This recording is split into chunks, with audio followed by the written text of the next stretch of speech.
Bismillahirrahmanirrahim. Assalamualaikum warahmatullahi wabarakatuh. Alhamdulillahirabbil alamin.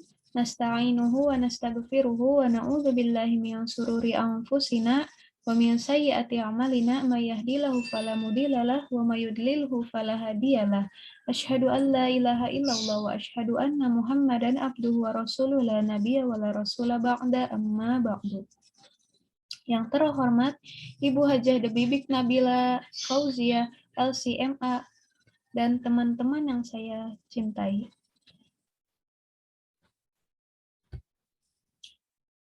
Pada kesempatan kali ini, saya Aurelia Dwi Maharani dari kelas 1C Program Studi Pendidikan Agama Islam dengan nomor NPM 21103110090. Pada kesempatan kali ini, saya akan memaparkan sedikit materi mengenai ilmu hadis riwayah, ilmu hadis diroyah, serta sejarah perkembangannya. Apa itu ilmu hadis? Ilmu hadis adalah kaidah-kaidah yang mengetahui keadaan perawi dan yang diriwayatkannya. Dan apa itu perawi? Perawi adalah orang yang menerima, membawa, dan menyampaikan berita dari Nabi kepada orang lain, atau yang disebut juga dengan sanad. Dan ada juga istilah marwi. Apa itu marwi? Marwi adalah isi berita yang diriwayatkannya atau yang disebut juga dengan matan. Pada intinya, perawi itu terdapat dalam sanad dan marwi itu terdapat dalam matan. Dan apa sih pengertian dari sanad dan matan itu? Sanad adalah mata rantai yang akan diriwayatkan oleh para perawi hadis yang nantinya akan disampaikan pada matan hadis. Dan apa itu matan? Matan adalah redaksi hadisnya. Di dalam rukun hadis itu sanad dan matan itu harus ada keduanya. Jika salah satunya tidak ada, maka tidak bisa disebut sebagai hadis. Selanjutnya saya akan menjelaskan tentang apa itu ilmu hadis riwayah diroyah. Apa itu ilmu hadis riwayah? Ilmu hadis riwayah adalah ilmu yang mempelajari tentang perkataan Nabi, sifat-sifat Nabi, biografinya, dan yang lainnya. Dan pada ilmu hadis riwayah ini objek pembahasannya adalah diri Nabi sendiri, baik dari sifat, perkataan, dan perbuatannya. Sedangkan dalam ilmu hadis diroyah adalah ilmu yang mempelajari tentang syarat-syaratnya, hukum-hukumnya, para perawinya, dan yang lainnya. Dan dalam ilmu hadis riwayah ini berfokusnya kepada diri Nabi sendiri. Jadi tidak tanpa meneliti apakah hadis ini sahih atau tidak, karena hadisnya berfokus pada diri Nabi sendiri, bukan dari orang lain. Jadi tanpa diteliti apa hadis ini sahih atau tidak, karena memang ini dari Nabi. Lalu saya akan menjelaskan mengenai ilmu yang dibahas dalam ilmu hadis diroyah. Yang pertama ada hakikat periwayatannya, yaitu memindahkan berita dan menyandarkannya kepada orang yang membawa berita tersebut. Misalkan menyampaikan sebuah hadis kepada orang lain dengan menyertakan sumbernya, dari mana hadis ini berasal.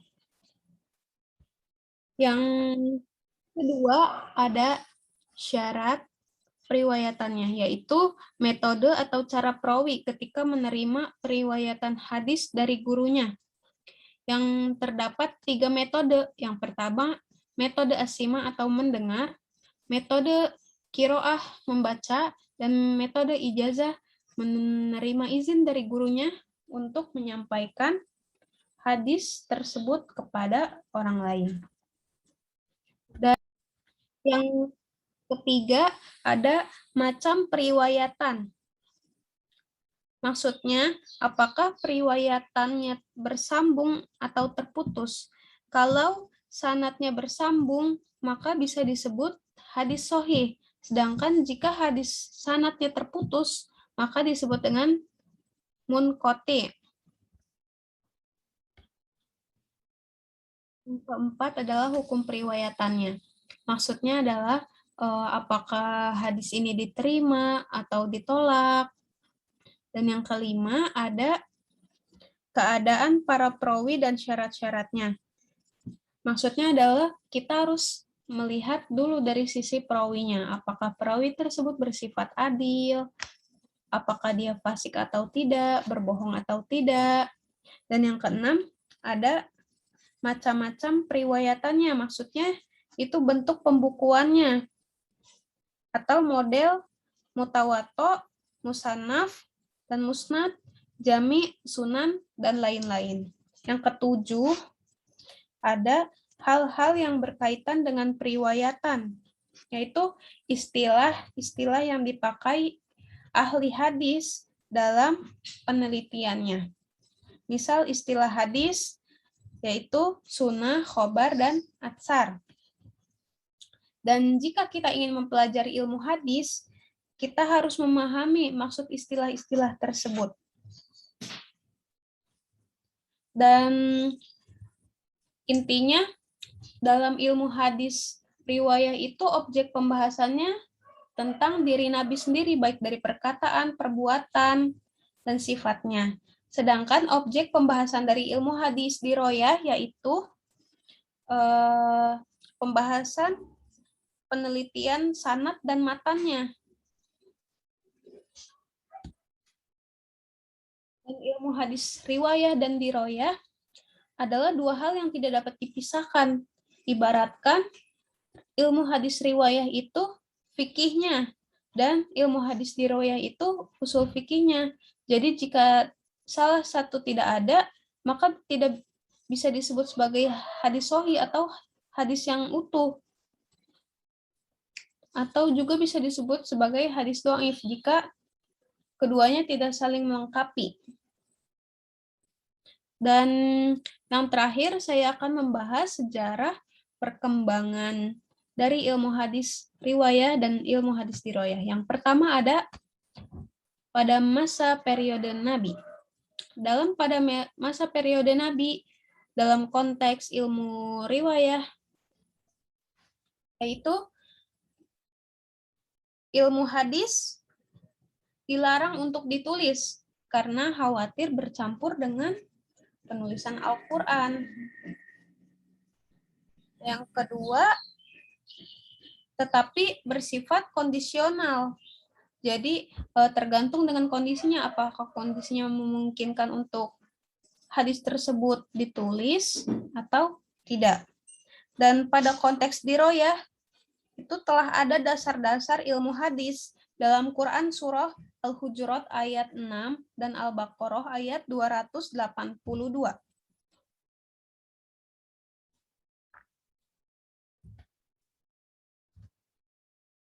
Dan yang kedua ada masa periode sahabat. Dalam konteks riwayah, yaitu bisa disebut dengan masa taklilu riwayah atau pembatasan periwayatan. Mengapa? Karena pada saat periode sahabat terdapat konflik pada masa pemerintahan Ali bin Abi Thalib. Jadi tidak sembarang mengucap dan menerima hadis. Dan jika ingin meriwayatkan suatu hadis harus bersumpah dan membawa 2 orang saksi. Dan dalam konteks diroyah timbul secara lisan dan periwayatan harus disertai dengan 2 saksi dan juga bersumpah. Dan yang ketiga ada pada masa periode tabi'in. Dalam konteks riwayah, hadis sudah dibukukan atas perintah dari Khalifah Umar bin Abdul Aziz yang dilakukan oleh Ibnu Syihab Az-Zuhri. Dan dalam konteks diroyah, itu hadis sudah ditulis, tapi masih bercampur dengan ilmu yang lainnya. Misalkan Imam Syafi'i menulis buku usul fikih, tetapi masih ada pembahasan mengenai ilmu hadis. Dan yang keempat, ada masa periode tabi'in. Pada konteks riwayah, itu sudah mencapai masa keemasan karena sudah bisa dipisahkan dari ilmu lainnya dan muncul kutubus sittah. Dan dalam konteks diroyah itu ilmu hadis sudah dipisahkan dengan ilmu yang lainnya. Dan yang kelima ada masa periode setelah tabi'in. Dalam konteks riwayah, yang pertama yaitu penulisan hadis sudah sistematik atau lebih teratur dan munculnya kitab-kitab mustadrak, syarah, ikhtisar, dan lain-lain. Dan dalam konteks diroyah, hadis itu sudah berdiri sendiri, sudah sah menjadi ilmu hadis karena sudah tidak bercampur dengan ilmu yang lainnya dalam buku tersebut. Jadi khusus sudah hadis yang bukan ilmu hadis, jadi sudah terpisah. Dan kitab ilmu hadis pertama yaitu Al-Muhaddis Al-Fasil Baina Ar-Rawi wa Al-Wa'i karya Roma Hurmuzi. Sekian pembahasan dari saya. Kurang dan lebihnya mohon maaf. Jika terdapat salah-salah kata, mohon dimaafkan. Wassalamualaikum warahmatullahi wabarakatuh.